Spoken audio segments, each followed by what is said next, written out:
¿Todo bien? ¿Cómo andan? ¿Todos bien?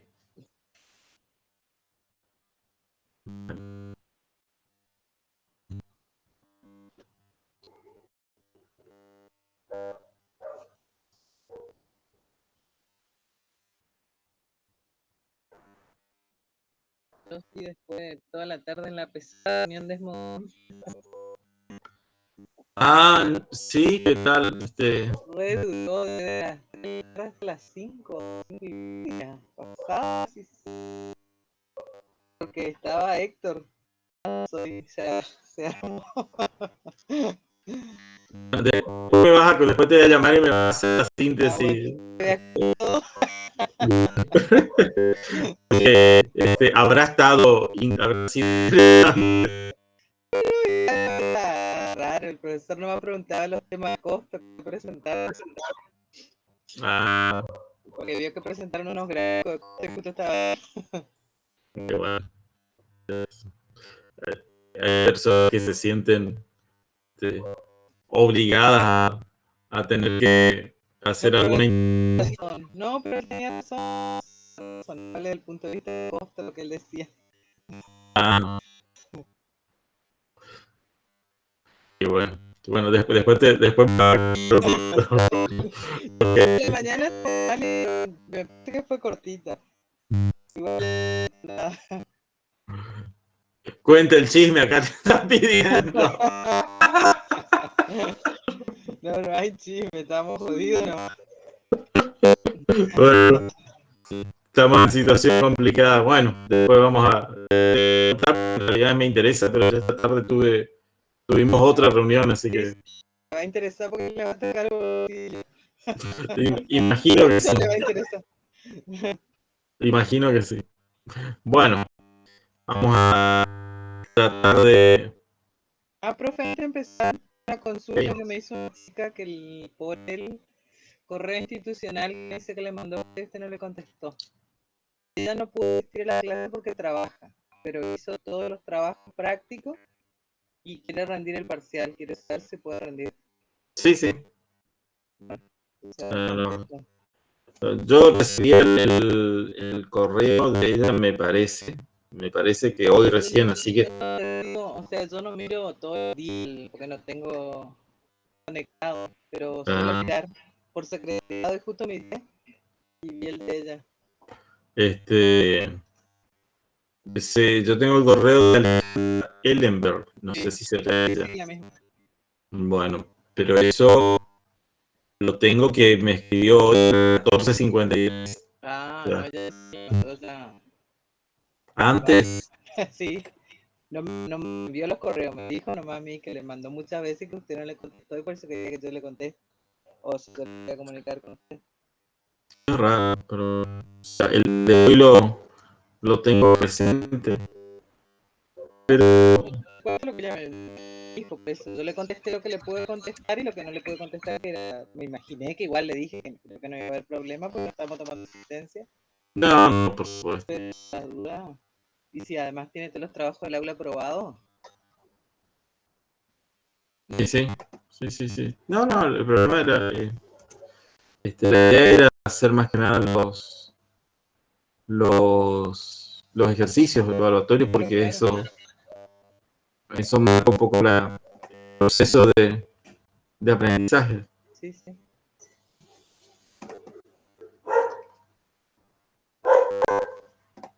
Bueno, hoy vamos a ver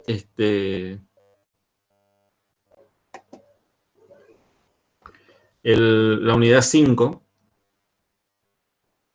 La unidad 5 que son los tributos. Y con lo de hoy cerraríamos la parte que es para el que va a entrar en el parcial. Creo que así habíamos. Porque como el lunes no es feriado, nosotros el lunes no trabajamos, hacemos feriado en contabilidad del TUAC. Ah, ¿sí? Sí, no, el lunes nos tomamos el feriado. Ustedes son de. Arreglo y la profana también parece. Entonces no van a romper su arreglo. Sí, Son demasiado patriotas ustedes. No te arreo. ¿Cómo que se dice con profesor? No, este profe se va de viaje. ¿Con quién tienen? Con Ana Subarski y Marco Lana. Ah, La vio que se pero en Tuat, en eso. Sí, como que bueno. un examen esta semana, entonces nos vamos a tomar el lunes. Está bien. Y no, por eso le digo. No, pero le preguntaba más, pero no, me parece que cambiar ya no tiene sentido. No. Vamos a...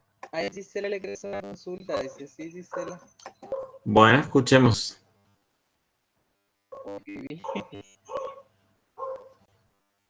Te escucho, Gisela. Ahí está. Sí. ¿Cómo mantener el parcial con la herramienta de ejercicios y qué más o menos va a entrar? Supongo que todo, pero como que tenemos que tener en cuenta. Y tendrías todo dentro del temario, digamos, de las unidades 1, 2, 3 y 5 que vamos a ver hoy. Le puedo preguntar cualquier cosa, digamos. O sea, estaría ahí adentro el temario. O sea, imagino que va a ser más que nada un repaso, porque los que ya estuvieron viendo para los distintos ejercicios que vamos haciendo semana a semana, ya son temas que ustedes dominan ampliamente, ¿no?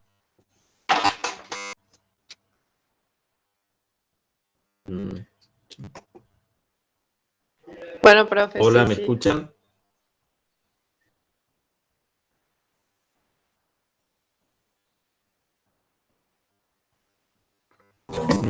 ¿Me escucharon? Perdón, se congeló, me parece que me desconecté yo. Sí, profe. Bueno. Disculpe, ¿va a ser en la plataforma de ejercicio o vamos a tener que hacer? No, va a ser en plataforma de ejercicio y de la misma modalidad con la que venimos trabajando. Ok, gracias. No voy a innovar, digamos, en ese sentido. ¿Sí? No. Le mandó a imprimir, ¿quién? Y nadie aprobó cómo van a imprimir. ¿Cuántas preguntas? Dice, Y bueno, estoy entre la duda, porque bastante material, que son, no sé si entre 30 o 40 preguntas más o menos. ¿Qué les parece a ustedes? ¿Les parece bien? Sí, si hace aleatoria 10 preguntas de cuenta, también, pero... Nosotros en tu pongo 27, 30 y hago 10 aleatorias, está re bien. Así nadie se copia y todos contestan 10. No, pero se van a copiar, ellos no hacen esas cosas, los chicos. No se van todos. No. Vamos tan distintas piezas. ¿Cómo es la casa que tiene 5 piezas? No, pero así aleatorio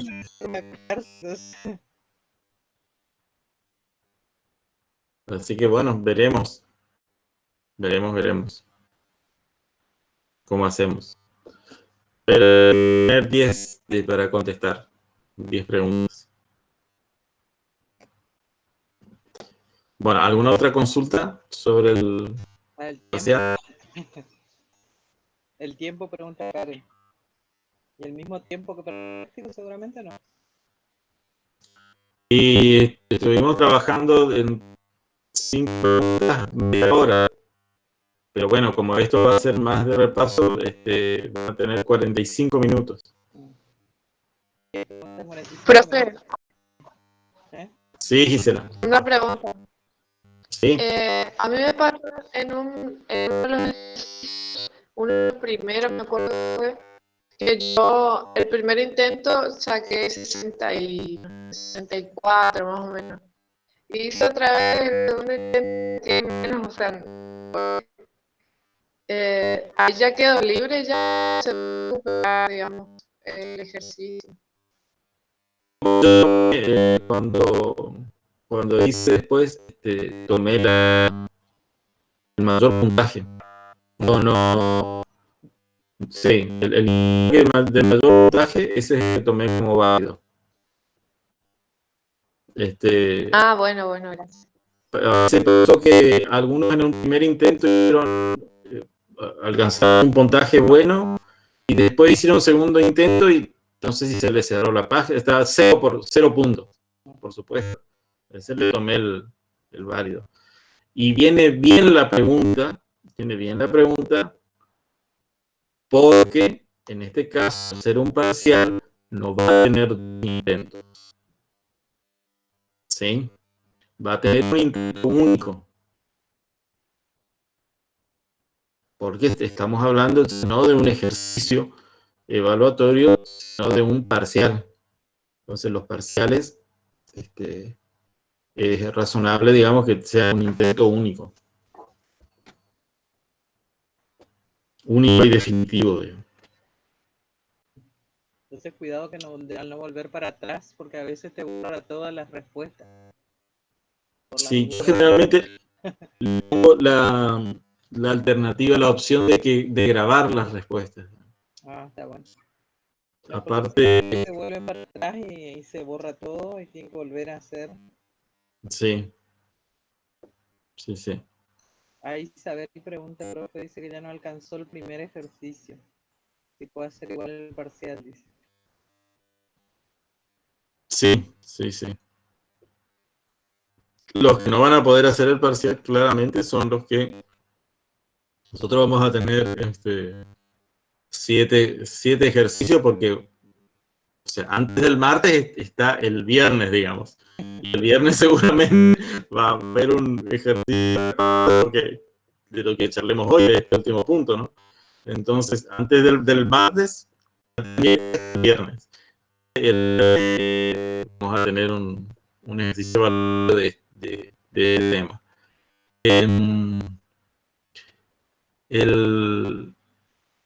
De un total de 7 ejercicios, por lo menos 5 ejercicios tienen que tener realizados y aprobados. Podemos ser bonitos y decir, bueno, vamos a bajar a 4 ejercicios, sí o sí, tienen que tener realizados y aprobados para poder tener una nota buena en el parcial. Claramente me parece que no corresponde que rindan al parcial a aquellos que hicieron 1 o 2 de los ejercicios evaluatorios. No, ninguno. No, claramente los que no hicieron ninguno, yo ya entiendo que no están serios. O sea, no, pero por ahí veo que siempre aparece uno. Bueno, sí. Claramente. Sí, obvio que ya no. Claramente no lo voy a tomar en consideración, por más que se presente a realizar el ejercicio del parcial. No lo voy a tomar. Creo que por un tema de consideración y respeto también por la gente que viene cursando y que viene haciendo los ejercicios puntualmente. Vamos, vale. Bueno, del práctico, del material, digamos, del temario de tributos, de tributos aduaneros, ¿a alguno le quedó una duda? Desde ya les cuento que todos lo miraron, que todos lo estuvieron analizando.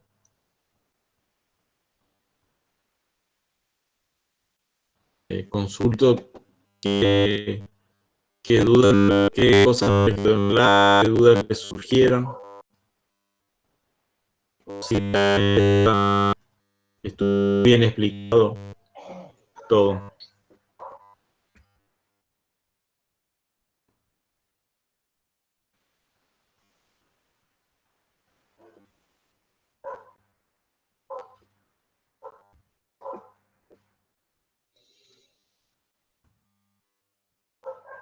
Bueno, en esta unidad, que es la 5, vamos a ver los tributos a la actividad de comercio exterior, que es lo mismo que decir los tributos regidos por la legislación aduanera y las prohibiciones. Y vamos a ver los tributos y el hecho grabado en la importación, el hecho grabado en la exportación, una afectación especial, la relación jurídico-tributaria y aduanera y las prohibiciones a la importación y la exportación.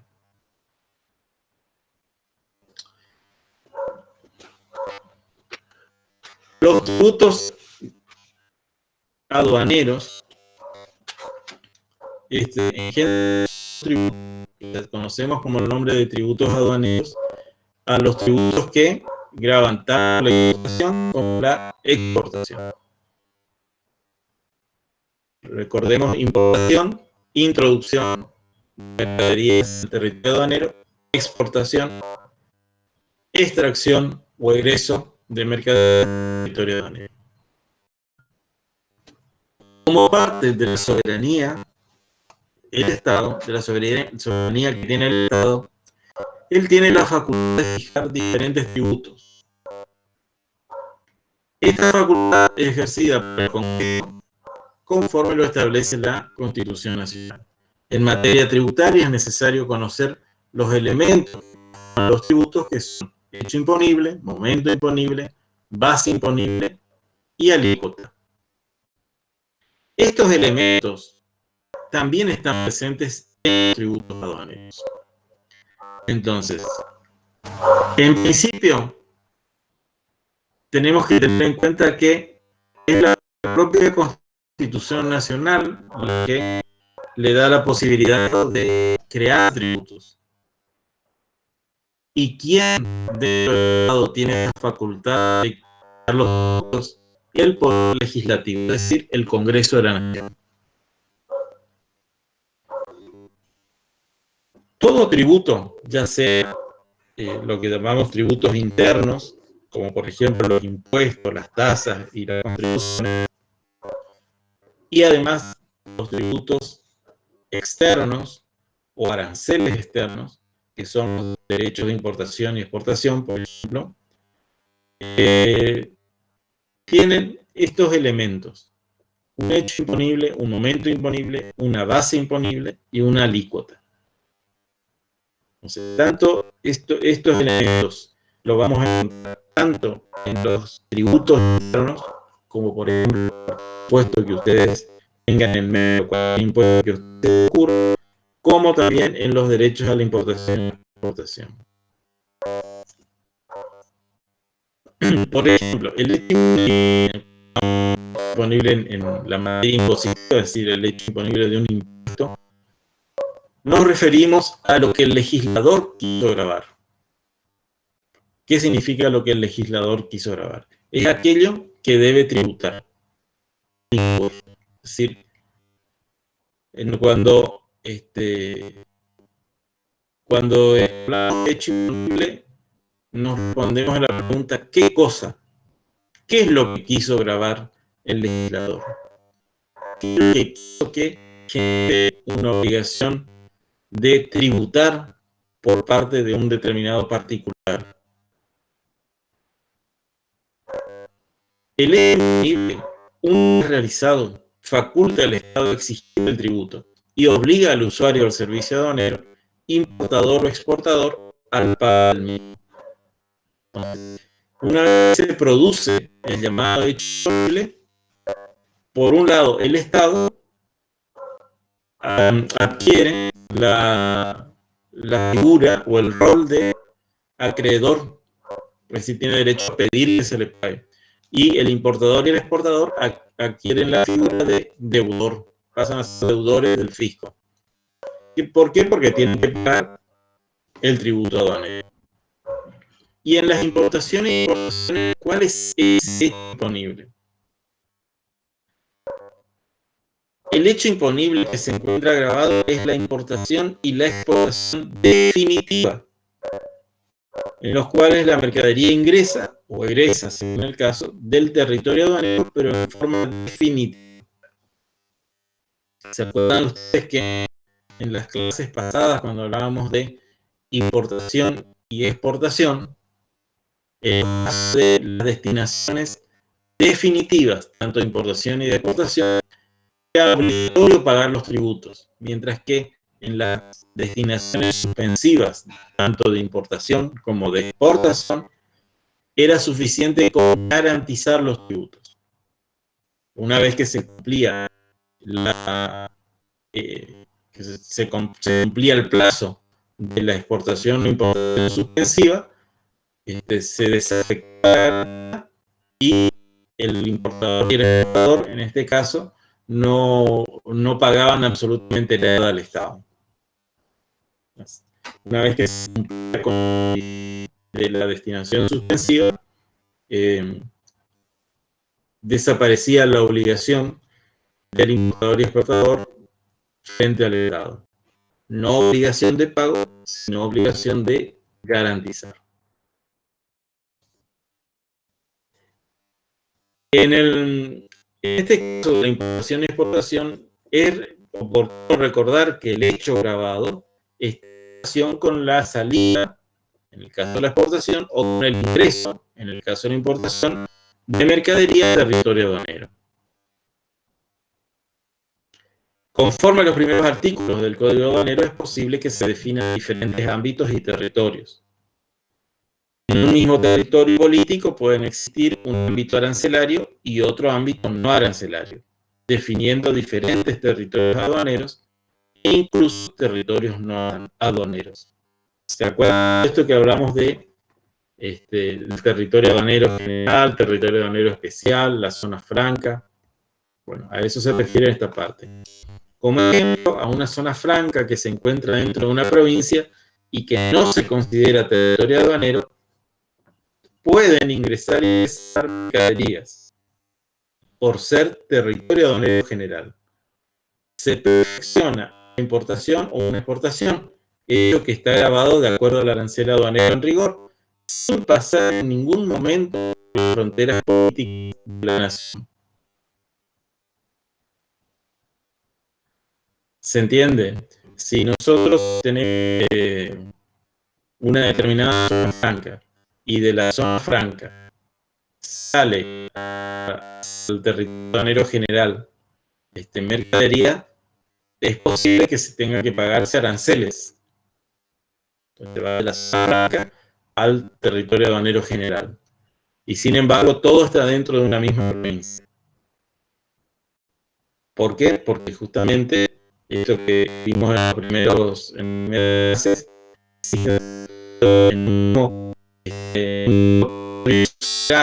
existen territorio general, territorio especial, zona franca, etc. ¿Recuerdan esto? Todo esto estamos repasando. Y el hecho de grabar es condición el paso por una frontera aduanera y que la mercadería circule por diferentes territorios aduaneros, ya sea pasando o no por una frontera política. ¿Se entiende? La frontera política es lo que nos va a separar de otro país. Y la frontera aduanera puede estar dentro del mismo país. La frontera aduanera, por ejemplo, es el límite entre una zona franca y un territorio aduanero general.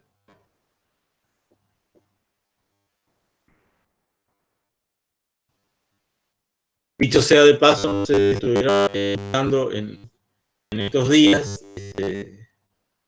Justamente hoy estuvo por acá por Misiones el presidente de la Nación. Y entre los diversos temas que pretendían plantearle al presidente era justamente la constitución de zonas francas en el territorio de la provincia. O sea, no constituir todo el territorio de la provincia en una zona franca como se pretendía el año pasado y que no prosperó, sino habilitar zonas bien delimitadas, bien circunscritas a un territorio bastante pequeño en zonas francas, que sean habilitadas como zonas francas. Seguramente en los próximos días vamos a tener algún tipo de novedad si llegaron a tocar el tema y qué respuesta hubo por parte de la autoridad nacional. Eso supuestamente lo iban a charlar hoy. El otro elemento de los tributos aduaneros es el momento imponible. El momento imponible es el que determina el nacimiento del derecho a percibir el importe del tributo por parte del Estado y el nacimiento de la obligación por parte del sujeto. El momento imponible es justamente esto, cuando nace la obligación tributaria, que es obligación para el sujeto, es decir, importador y exportador, y es a su vez un derecho, un crédito para el Estado. Entonces, así como el hecho imponible nos contestaba la pregunta, ¿qué está grabado? ¿Qué está alcanzado? El momento imponible nos va a contestar la pregunta, ¿cuándo está alcanzado o cuándo está grabado? ¿En qué momento?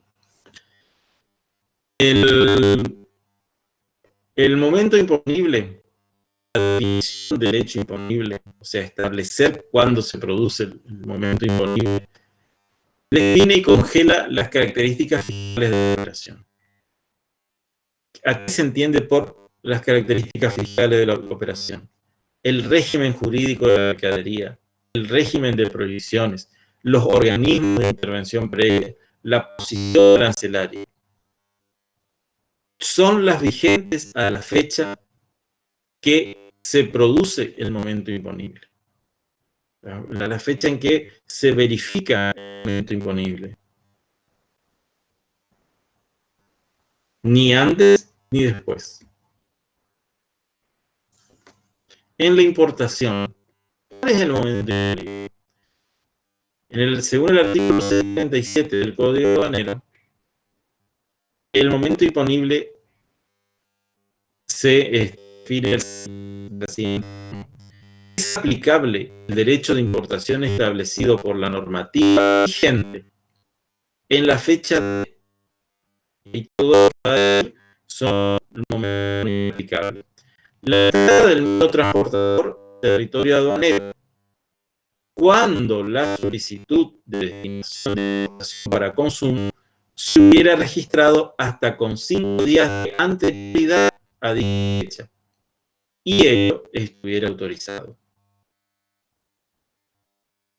¿Qué pasa cuando no se da esta solicitud de destinación de importación para el consumo 5 días de anterioridad a la fecha de ingreso del transportador o no se hubiera producido autorización? Entonces ya no se puede aplicar el momento de entrada del transportador. En ese caso, vamos al punto B, el registro correspondiente de la correspondiente solicitud de destinación de importación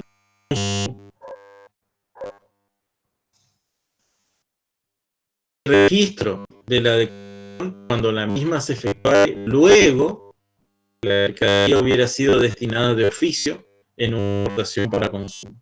O sea que en un caso particular en que destinado de oficio en importación para consumo, el momento va a ser el registro de la declaración. ¿Qué significa que se destinó de oficio para consumo? Quiere decir que entró la mercadería, el importador no la destinó, no dio ningún destino. Entonces, de oficio, la aduana, es decir, por voluntad propia, por propia iniciativa, quiere decir, lo transformó en importación para consumo. La aprobación de la venta o en caso de no hallarse sujeta a aprobación la del acto que la pusiere, cuando se tratare de mercadería destinada de oficio a importación para consumo. Entonces, cuando es en destinación de oficio en importación para consumo, pero hay que aprobar la venta, entonces en el caso que se apruebe la venta. En el momento en que se realice la aprobación de la venta. Y dice, el vencimiento de las obligaciones de hacer efectivos los cánones y de licencia según lo dispuesto en el contrato respectivo.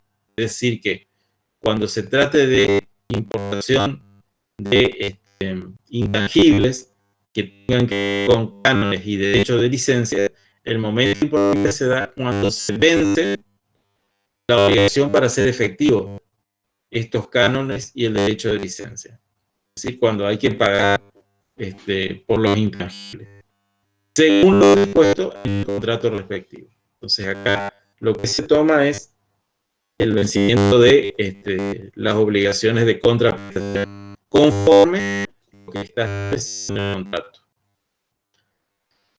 Las reglas establecidas en los incisos del apartado 1, o sea, de la A a la E, se aplicarán en el orden en que configuran, prelación que tendrá carácter excluyente, es decir, de acuerdo al tipo de caso que se corresponde, se aplica el A primero, o si corresponde el A, el B, y si no corresponde el B, el C, así hasta llegar al E.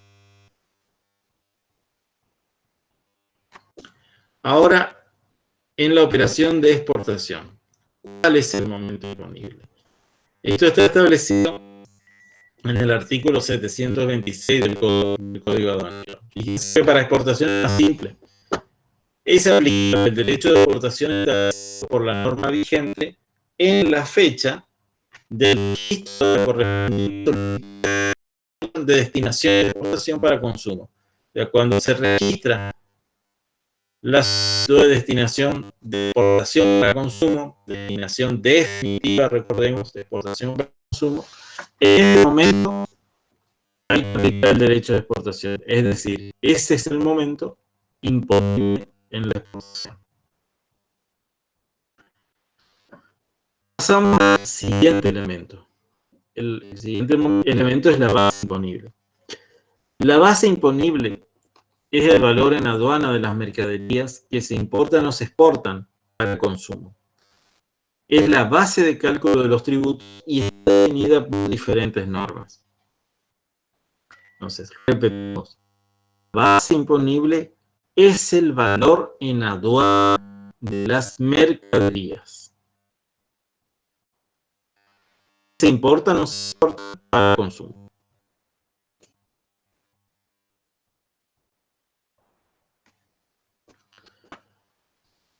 Y aquí quiero hacer una aclaración, ¿no? El valor en aduana no es lo mismo que el valor en plata de una determinada mercadería importada. Porque el valor en aduana es el valor que tiene esa mercadería sobre el cual se le van a calcular los tributos aduaneros. En el caso de la mercadería importada, es el valor sobre el cual se va a calcular la importación.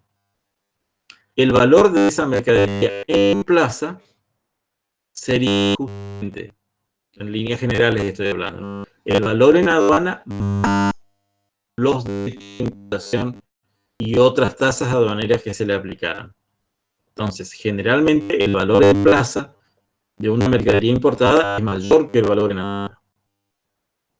Entonces, quería dejar esa aclaración porque a veces parecería que valor en plaza y valor en aduana se usan como términos similares o parecidos. En realidad, tanto el valor en plaza como el valor en aduana tienen que ver con el valor de la mercadería importada, pero el valor en aduana es el que tiene antes de aplicar los tributos y el valor en plaza es el que tiene después de haber aplicado los tributos. En las importaciones, la base de cálculo se denomina conforme a las previsiones de la Ley 24425. Esta ley acepta el Acuerdo de Marrakech, firmado por nuestro país, que cierra la ronda Uruguay de negociaciones en el marco del GATT. GATT es un acuerdo que tiene en cuenta para las transacciones comerciales y que están firmados por los distintos países del mundo. Es un acuerdo internacional. Como consecuencia de ese acuerdo internacional,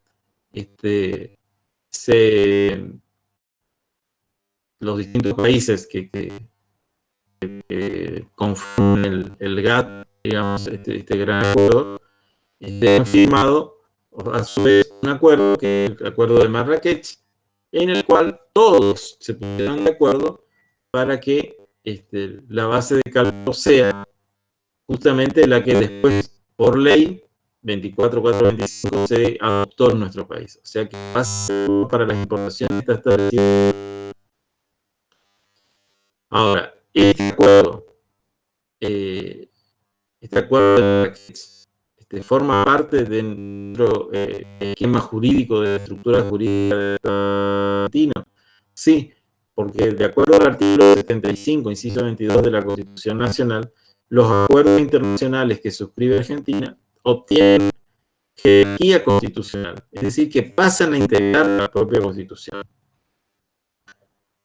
El acuerdo de Marrakech dio origen a la conformación de la Organización Mundial de Comercio y fijó para todos los países que lo suscribieron la base en la que se determinan los derechos de importación.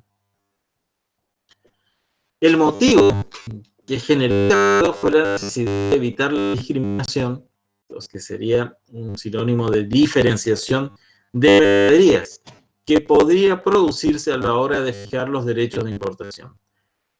Se buscó, de esta forma, con el acuerdo, evitar la aplicación de políticas proteccionistas cuando las bases de cálculo no están definidas. Esto es en el caso de las importaciones. Para el caso de las exportaciones, es atributo del Poder Legislativo Nacional definir la base de imposición. En este caso, se encuentra definida en los artículos 724 al 760 de la Ley 22415, que es el Código Aduanero. Entonces, en la importación, de acuerdo justamente a la disposición legal que estuvimos analizando, que se dictó como consecuencia del Acuerdo de Marrakech. ¿Cuál es la base imponible? Es el costo o valor CIF. ¿Qué significa el valor CIF? Es el costo según el flete. Ahora, a su vez, el costo. ¿Dónde sale? El costo es el valor estipulado en la factura y se denomina costo. Se denomina valor FOB. Menos los ajustes a deducir, más a incluir, y más el flete y seguro internacional. Entonces, valor estipulado en factura menos ajustes a incluir más flete y seguro internacional conforman el CIF, que es la base imponible de importación.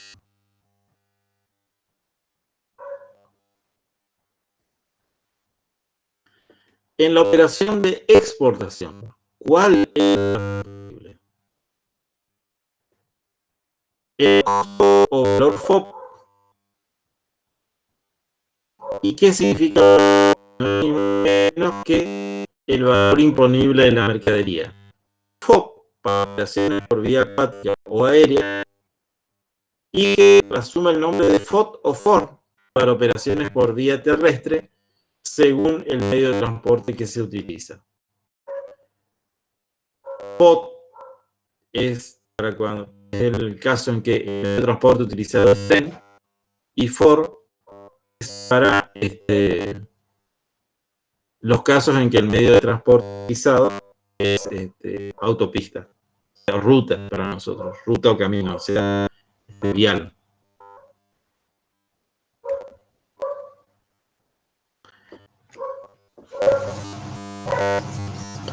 La alícuota, el siguiente elemento, estuvimos viendo base imponible, hecho imponible en principio, después momento imponible, base imponible. Y ahora vamos a ver la alícuota. La alícuota es el porcentaje de la materia imponible a aplicar como tributo. Es decir, es un porcentaje que se multiplica por la base imponible y nos va a dar el tributo. El porcentaje de importación y exportación a tributar, o sea, los distintos porcentajes de distintas alícuotas, es regulado por el Poder Ejecutivo conforme a lo establecido en el Código Aduanero. Artículo 660 para importación y artículo 755 para exportación. Los derechos aduaneros, tanto de importación como de exportación, en líneas generales, o de acuerdo al concepto clásico, pueden clasificarse en derechos ad valorem y derechos específicos. Derechos ad valorem constituyen un porcentaje que se determina sobre la base imponible. Se considera que este tipo de derecho es más negativo con respecto a la discriminación de las mercaderías, porque al ser un porcentaje del valor total de la mercadería, las diferencias por calidad pagan proporcionalmente los tributos. Entonces, mercadería de menor calidad, el mercado le asigna menor valor, menor costo. Por lo tanto, el derecho de importación que se va a pagar es menor. La mercadería de mayor calidad, que tiene mayor valor, va a pagar a su vez también un mayor derecho de importación o de exportación. Entonces, los derechos ad valorem son aquellos en los cuales claramente interviene la alícuota, porque fíjense que dice constituyen un porcentaje sobre la base imponible. Y ese porcentaje que se aplica sobre la base imponible no es ni más ni menos lo que uno recibe como alícuota. En cambio, en los derechos específicos que consisten en la aplicación de una suma fija de dinero en función de una unidad de medida, por ejemplo, un determinado precio por unidad de calzado o por metro cuadrado de tela o por peso de mercadería. Tal el caso que tengamos un derecho de importación, por ejemplo, de $3 por par de zapatos o $1.50 por metro cuadrado de tela de algodón. Entonces, si el derecho de importación es $3 por unidad de zapato, no importa que el zapato sea de la última calidad de esos zapatos que los ponéis y a las 3 cuadras está hecho un desastre porque se te desarma, o que el zapato sea del diseñador más caro aquí en la Argentina o el más caro en Europa, si es en el caso de una importación. En todos los casos, cuando sea de la mejor calidad o de la peor calidad, van a pagar por cada par de zapatos. Claramente, estos derechos específicos que rigieron en el mundo por una buena cantidad de años, por muchos años, con el tiempo, ha diversificado la calidad en las distintas mercaderías, un mismo tipo de mercadería de diferentes calidades, fueron cayendo en desuso. Y por lo tanto dejaron de aplicarse estos derechos específicos. ¿Por qué? Porque justamente, como decimos acá, se lo utiliza, hoy día casi no se lo utiliza. Y se considera, ¿por qué? Porque se considera que es discriminatorio para mercaderías. Porque para un tipo de mercadería aplica la misma unidad monetaria sin tener en cuenta calidad o valor del producto. Podría resultar un artículo de menor calidad y valor recibe mayor presión contributiva. Este tipo de tributos se aplica al rubro de definiendo un mínimo de imposición. Si, por ejemplo, tenemos dos pares de zapatos diferentes, uno de origen chino, valor $10, tributa $3 por cada par de zapatos.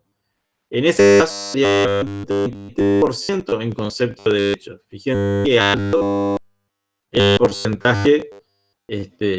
porcentaje de el derecho respecto del valor de la mercadería. Y si comparamos con otro de origen Francia, que vale $60, pero tributa $3 por cada par de zapatos. En ese caso estaría pagando solamente 5% en concepto de derechos. Entonces, ahí ustedes ven que en este caso la mercadería paga lo mismo que la mercadería mayor, lo mismo en términos absolutos, en valores absolutos. Los dos pagan $3, pero teniendo en cuenta el valor, uno paga 3% de derechos y uno paga 5% de concepto de derechos.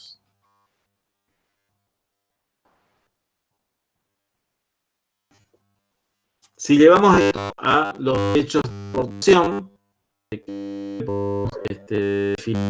que derechos a la importación ad valorem es aquel cuyo importe se obtiene mediante la aplicación de un porcentaje sobre el valor en aduana de la mercadería, o en su caso, sobre precios oficiales si estos fueran superiores. ¿Qué quiere decir esto? Que cuando el valor declarado en aduana de la mercadería es inferior a lo que se considera el precio oficial, que el precio oficial no es un precio caprichoso, sino que es un precio que surge de la comparación y el análisis de operaciones similares. Entonces, el análisis, la experiencia, nos va conformando un precio oficial, dentro del cual debe estar el valor declarado en aduanas. Si el valor declarado en aduanas es inferior, se presume que hay un tipo de intencionalidad de declarar para pagar menos tributos. Entonces ahí empieza a ocuparse, a emplearse los precios oficiales. Y en ese caso sí se calcula el derecho ad valorem sobre los precios oficiales, pero siempre es aplicando un porcentaje. Por el otro lado, los derechos de importación específicos son aquellos cuyo importe se obtiene mediante la aplicación de una suma fija de dinero por unidad de medida.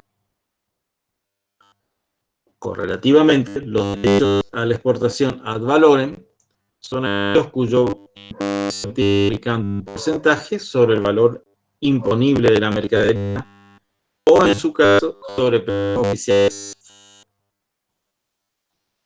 Y los derechos de la exportación específica cuyo importe se obtiene mediante la aplicación de una suma fija de dinero por cada unidad de medida exportada, sería en este caso.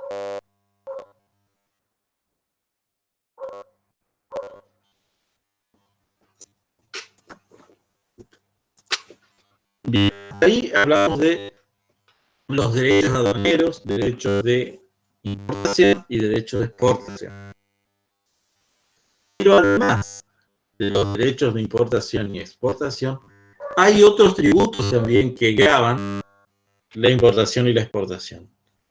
Y son los llamados tributos con afectación específica o afectación especial. Entre ellos están las tasas aduaneras. La principal diferencia es que corresponden a servicios prestados por el Estado y su monto es aplicado por el Poder Ejecutivo. El costo de los mismos está en relación al usuario aduanero. Y son ejemplos de tasas las siguientes. Entonces, en este caso, los tributos con afectación especial son principalmente tasas. Y siempre que paga una tasa es porque de alguna manera hubo una contraprestación, un servicio que le dio el Estado al usuario del sector. Los ejemplos serían los siguientes. La tasa de almacenamiento. Esta tasa de almacenamiento se cobra en los depósitos fiscales dependientes de la aduana, de la Dirección General de Aduana. En aquellos casos de uso de depósitos particulares, es el concesionario quien cobra esa tasa. Entonces, son depósitos fiscales dependientes de la Dirección General de Aduana. Entonces, cuando yo, importador, dentro de la operatoria propia de la importación, tengo que dejar mi mercadería en un depósito fiscal, tengo que pagar una tasa de almacenamiento. ¿Por qué? Porque estoy para un lugar que... Ahora, estos depósitos fiscales pueden ser de propiedad de la aduana, pero también pueden ser de un particular que no es importador. Y ese particular se hace una concesión para trabajar como depósito fiscal. Esto tiene que reunir un número de requisitos y se registra en la aduana así como funcionario de depósito fiscal. Entonces, su predio va a trabajar como un depósito fiscal habilitado por la aduana.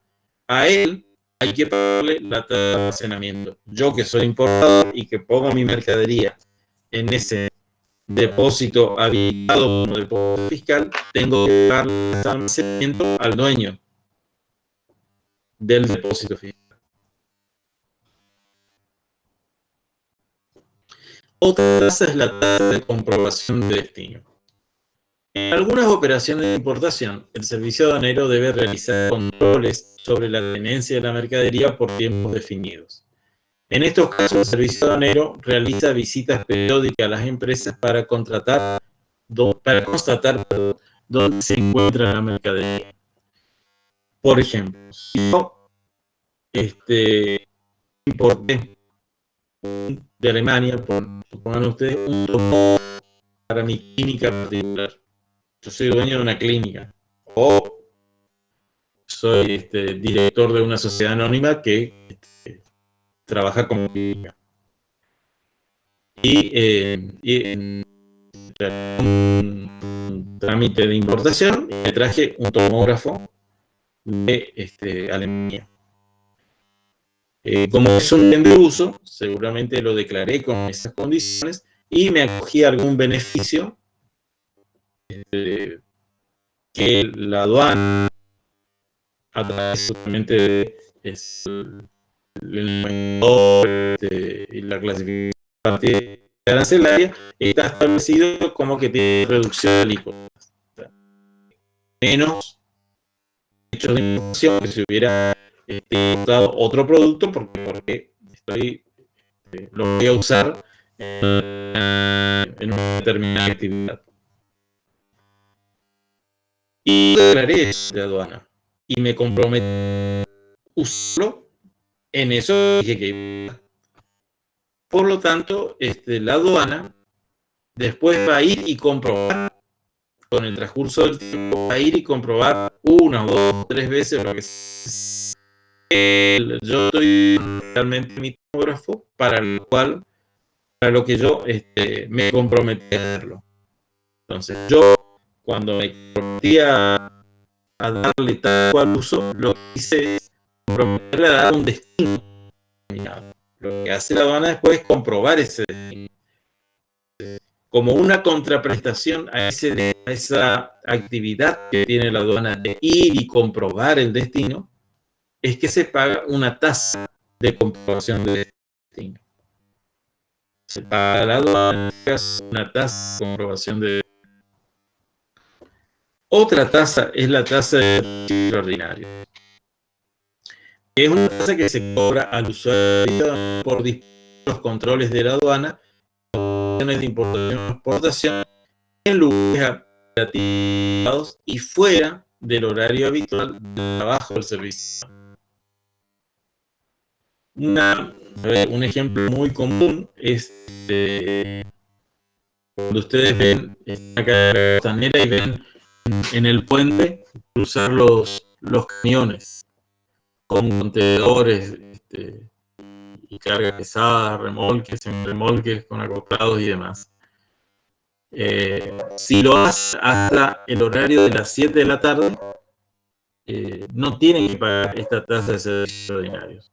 Pero cuando lo hacen después de las 7 de la tarde, que es el horario hábil, entonces sí deben pagar servicios extraordinarios. La aduana, servicios extraordinarios, ¿por qué? Porque se le está pidiendo a la aduana que controle el medio de transporte.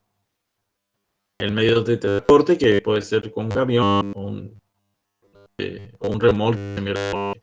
También pasa algo similar cuando, o pasaba, digamos, ahora no pasa, cuando venían los colectivos, los ómnibus que salían de Asunción y que tenían destino, por ejemplo, Buenos Aires, pues esos colectivos pasaban a cualquiera dentro del puente. Y la aduana lo tenía que controlar. Si ingresaban al puente antes de las 7 de la tarde o hasta las 7 de la tarde, no tenían que pagar servicio extraordinario. Pero a partir de las 7 de la tarde y a las 7 de la mañana del otro día, cualquier tipo de intervención necesitan pagar la tasa de servicio extraordinario.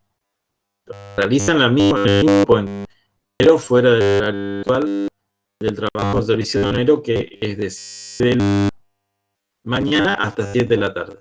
7 de la tarde de la mañana ya es horario inhábil.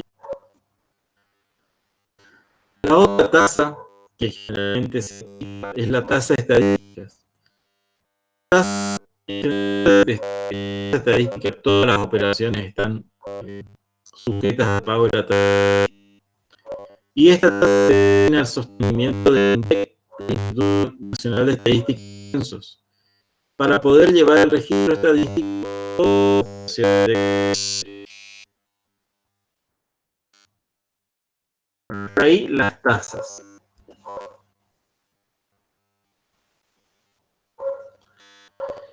Relación jurídica tributaria aduanera, el tema.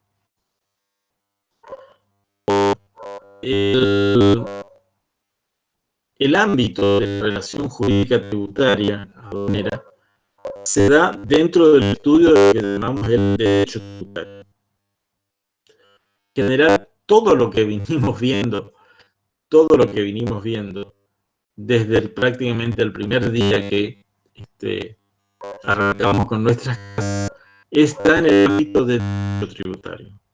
Porque el derecho tributario es el conjunto de normas que regulan los derechos y las obligaciones entre el Estado, en su calidad de acreedor de los tributos, y las personas a quienes la ley responsabiliza de su pago. Otra forma de decir el derecho tributario es considerar el derecho tributario como el conjunto de normas referidas a los tributos. Toda norma que tenga en su objeto tratar un tema referido a los tributos forma parte del derecho tributario. Y en el derecho tributario se identifican dos principales: el acreedor de los tributos, que es el Estado, o también se llama sujeto activo, y el deudor de los tributos, que son los particulares, a los que se les llama también el sujeto pasivo. En el derecho tributario aduanero también se puede hablar de sujeto activo y sujetos pasivos. Sujeto activo el Estado, sujeto pasivo particulares. El Estado es el único agente activo, mientras que el sujeto pasivo puede ser cualquier persona física, jurídica, privada o pública que induzca mercaderías al territorio nacional o las extraiga del mismo, en su calidad de propietarios, poseedores, destinatarios, remitentes, apoderados, agentes aduaneros o cualquier otra persona que tenga intervención en la introducción, extracción, custodia, almacenaje, manejo, y tenencia de las mercancías o en los hechos o actos mencionados. Entonces, el sujeto activo es el Estado. Ahora, entonces, el sujeto pasivo puede ser una persona de existencia humana o también una existencia jurídica. Y la persona de existencia jurídica puede ser como pública. Ahora, nosotros pensamos, pero una existencia jurídica pública, ¿acaso no es el Estado? Sí, el Estado también puede ser sujeto pasivo. ¿Cuándo? Cuando hay un organismo del Estado que realiza una importación o una exportación. Por ejemplo, vamos a suponer que el que está realizando la exportación es Fabricaciones Militares y está exportando una determinada tecnología o determinadas armas desarrolladas exportando al exterior. Entonces, el Estado Nacional es el activo, pero en este caso Fabricaciones Militares, que también va a asumir la función de sujeto pasivo. ¿Está?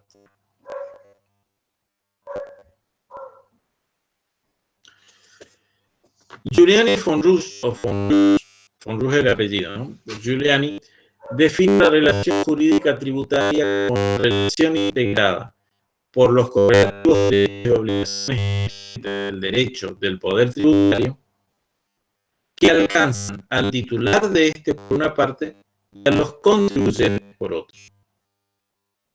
Agrega que cuando esa vinculación se da entre el Estado, que es detentor del ius imperii, y la persona que interviene en un tráfico internacional de mercaderías, objeto de una operación de comercio exterior, la relación jurídica adquiere una connotación aduanera que indica el paso de las mercaderías por las fronteras aduaneras y se denomina relación jurídica aduanera. A ver, dicho sea, en otras palabras más simples, la relación tributaria es un vínculo que se establece entre un sujeto activo, que es el Estado, y uno pasivos particulares como consecuencia de este vínculo cuando se origina en una operación de comercio exterior adquiere el nombre de relación jurídico-tributaria aduanera.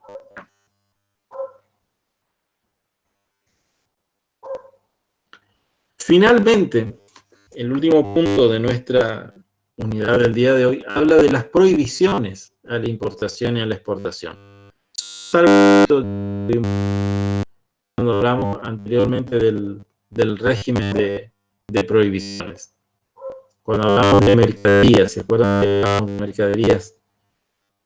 El régimen de aranceles, el régimen de prohibiciones. El régimen de prohibición a la exportación y la importación es un instituto que se remonta a la antigüedad. O sea, no es nuevo esto. Los diferentes pueblos establecían por seguridad o abastecimiento interno la restricción o prohibición de exportar bienes. Existen diferentes referencias a esta situación en la literatura clásica. Algunas de ellas son citadas por Ricardo Javier Basaldúa en su obra Derecho Aduanero en las páginas 15 a 19.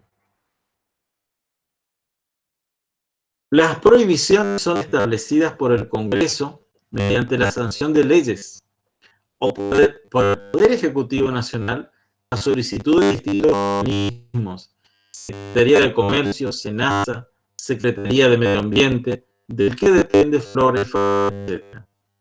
La aduana es el órgano de aplicación del régimen de prohibiciones, en lo que respecta a importación y exportación de mercaderías. El Código Aduanero, en los artículos 608 y 612, clasifica las prohibiciones según su finalidad y alcance.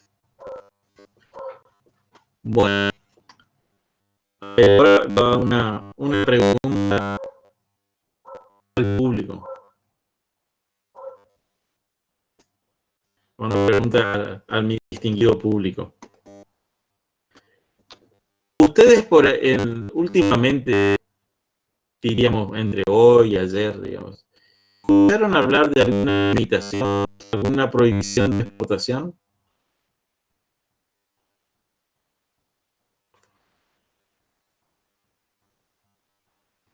Solo Raquel parece que escuchó. ¿Nadie escuchó más nada? Ahí Karina dice carne Ah, en el chat. perfecto. En el Twitter explotaba, en el Twitter, profe. Claro. Ay, Sí, sí. Ahí está justamente el caso de la carne. En el caso de la carne. Ese es la limitación que en estos días se está planteando, que lo planteó el presidente de la Nación, justamente tomó esta decisión. ¿Por qué? ¿Cuál es la justificación que él dio, digamos? El fundamento es que el valor de la carne, el precio internacional de la carne, es tan bueno que los productores de carne en el país prefieren vender al exterior antes de abastecer el mercado interno.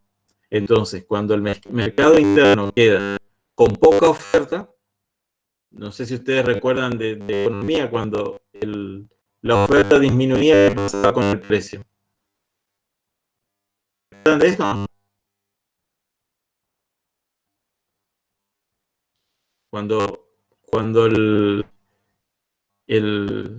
la oferta de un bien disminuye, el precio tiende a aumentar. Porque los consumidores están dispuestos a pagar más para mantener su consumo. Entonces, como... Perdón, Karina dice, al disminuir la exportación, los productores disminuyen su producción y el precio va a aumentar. No es. No es el razonamiento. No, a ver, justamente el tema es, digamos, lo contrario, digamos, porque puede darse también una disminución de producción. En general, es muy difícil, digamos, ir atrás, sobre todo en una producción que está sostenida en el tiempo, la de carnes, salvo que se mueran las vacas, digamos, y que realmente tengamos una reducción de producción, pero en general la producción del vacuno es sostenida, digamos, salvo, ya le digo, algún tipo de plaga que al vacuno, pero tiende a sostener el tiempo. Entonces, la idea es que todo lo que se iba hacia el exterior en busca de mejores precios se vuelque al mercado interno y los precios no suban. Bueno, esto es la intención que ha tenido el señor presidente de disponer la prohibición de exportar carne. Veremos cómo se desarrolla. Vamos a ver si da éxito. Si tiene éxito en su política, puede ser que tenga éxito en política, puede ser que como dice nuestra compañera, del otro lado los productores de carne reaccionen parando el almacenamiento de carne de vaca. Entonces, así, bueno, vamos a restringir lo mismo la producción para que los precios no bajen. Bueno, es una posibilidad. O sea, esto es una política que estableció el Estado, y vamos a ver qué respuesta tiene del otro lado de los productores. Vamos a ver qué respuesta pueden dar los productores. Una de las alternativas podría ser esa, justamente, que restringir la producción y mantener alto el precio de la carne.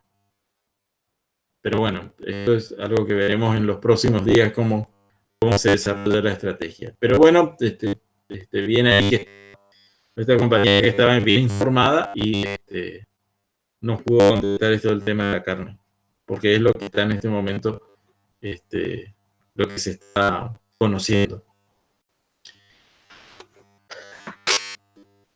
Con respecto a las prohibiciones, hay una clasificación básica.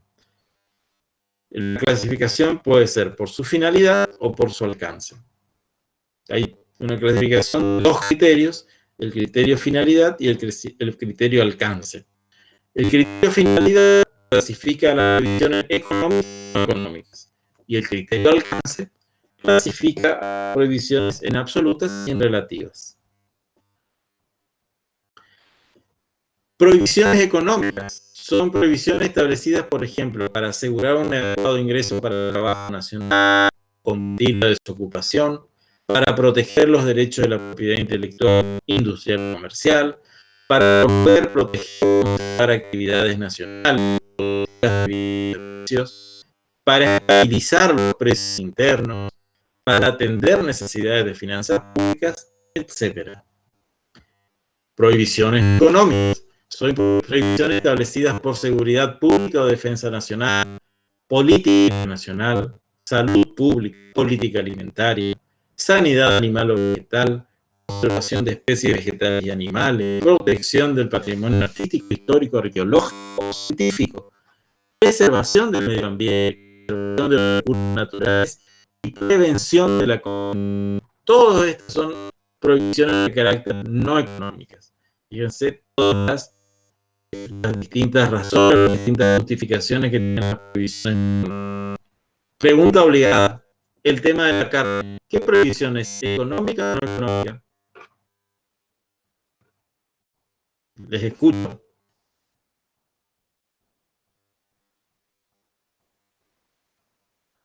O quisiera escucharles.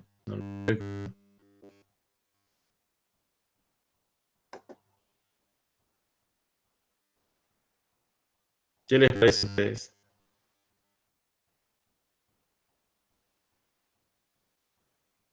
La prohibición de exportar carne, ¿qué les parece que es económica?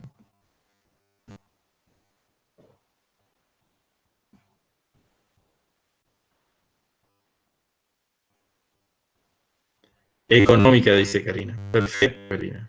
Perfecto. Es económica.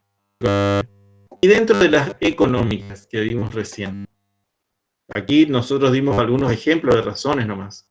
¿Cuál de estas parecía que es la que está la que moverse a prohibir la exportación de carne?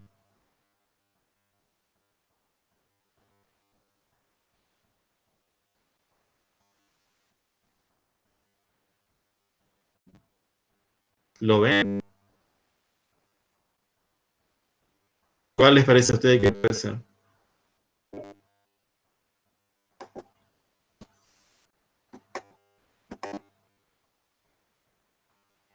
Estabilizar los precios internos.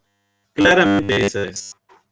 Estabilizar los precios internos, porque el fundamento de la medida justamente es que a tener que vender en el mercado interno se van a ajustar al poder adquisitivo de la gente del país, digamos, de lo que vivimos en la Argentina. Entonces, si quieren vender, van a tener que abaratar, no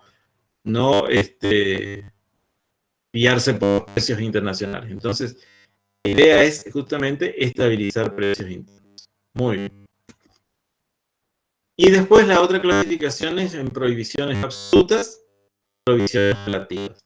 Las absolutas son prohibiciones que impiden a todas las personas la importación de determinada mercadería. Por ejemplo, automóviles usados.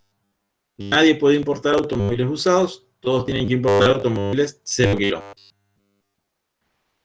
Y las prohibiciones relativas son prohibiciones que prevén excepciones a favor de una o varias personas. Por ejemplo, ropa usada, por ejemplo, drogas psicotrópicos legales, ¿no? Drogas psicotrópicos legales, tengo que aclarar. Entonces, en ese caso, un particular por ahí no puede importar ropa usada. pero una determinada entidad, por ejemplo, una ONG que gestione ante la aduana, se le puede autorizar la importación de la ropa usada. En ese caso, la prohibición existe, pero es relativa porque prevé algún tipo de excepciones para un determinado grupo de personas. Bien, hasta aquí llegamos. ¿Alguna duda? ¿Me quieren consultar?